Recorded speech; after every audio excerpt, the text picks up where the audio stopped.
सर्व लहानू भक्तांना सप्रेम जयगुरु.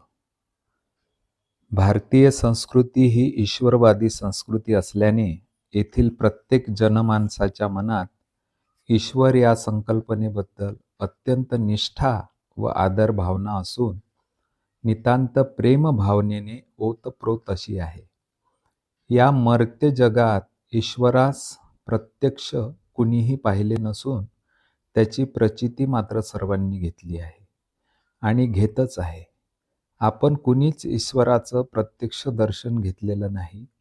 ईश्वराच्या अस्तित्वाची अनुभूती निश्चितच या भूतलावरील सजीवांना प्रसंगी होतच राहते.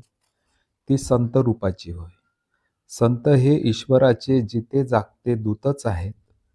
प्रत्येक ईश्वरवादी मनुष्य दगडाच्या मूर्तीद्वारे ईश्वराशी जवळीक साधण्याचा प्रयत्न करीत असतो. दुःख सांगावे कुणाला, प्रभू तूची सखा अमुचा उरला, असे राष्ट्रसंत म्हणतात. ईश्वर मानवाचा परमसखा माता पिता आहे. तुम्ही हो माता, पिता तुम्ही हो, असे भक्त जेव्हा अंतःकरणातील आर्द्रतेने टाहो फोडून विनवणी करतो, तेव्हा दगडाच्या देवालाही पाजर फुटतो. मग संत तर आपली माऊलीच आहे. संत कृपा झाली, इमारत फळा आली, हे ते सत्य होय. हे सत्य जर खरोखर प्रत्यक्षात आजमावायचे असेल तर संत चरणी शरण गेल्यावरच सारं घडू शकते. नव्हे नव्हे ते घडते देखील. वैदर्भीय भूमी ही संतांची खाण आहे.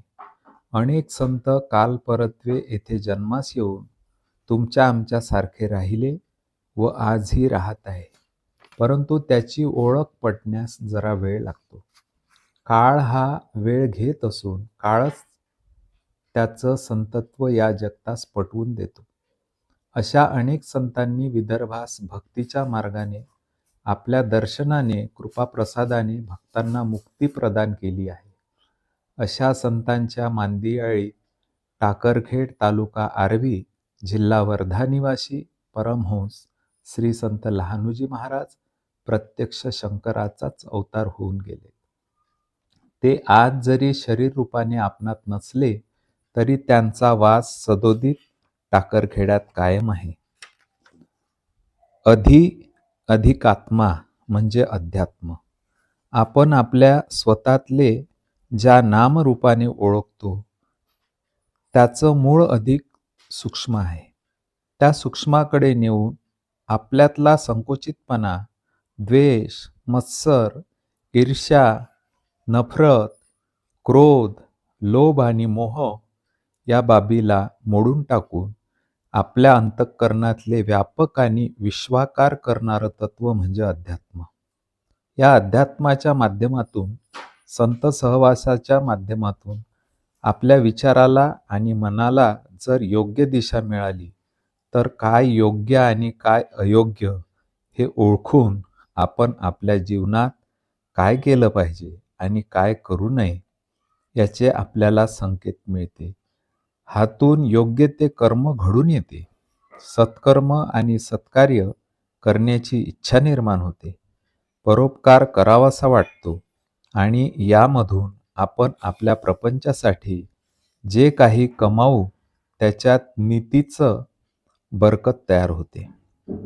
नीतीने पैसा घरी आला की जीवनात समाधान आणि शांती प्रस्थापित होते.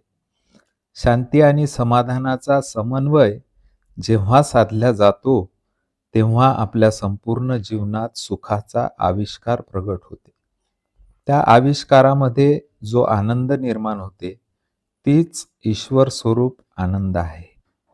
असा ईश्वर स्वरूप आनंद प्राप्त करून देण्याचं सामर्थ्य जर कुठे असेल तर ते या संत शक्तीमध्ये सामावलेलं आहे. श्री संत लहानूजी महाराज की जय. जय लहानूजी, श्री लहानूजी.